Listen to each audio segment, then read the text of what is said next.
วันโดนตึกสีมองเง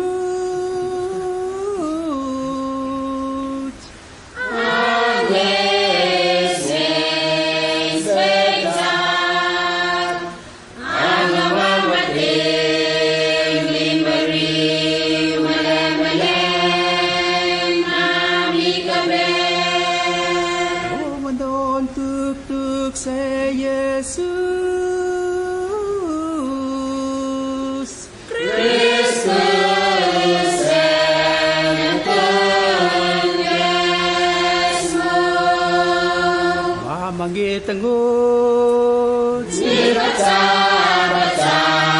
Yerusalem Ang dibeling ang kulungan Maria Kapapay Sintabe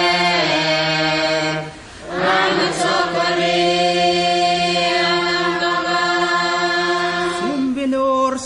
Pontius Pilate Masakin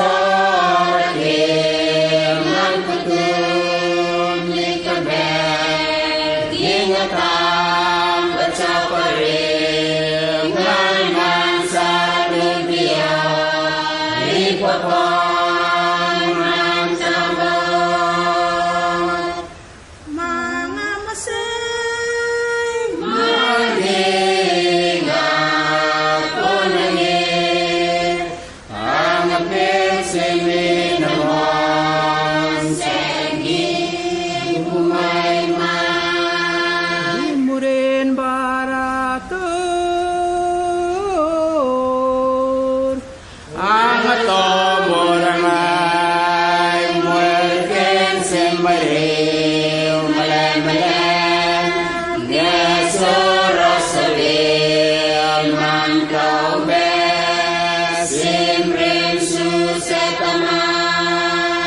Tambor-amborangay Nange-borate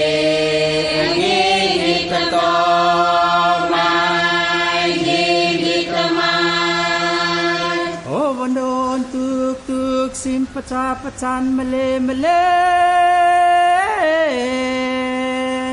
Masilek Iglesia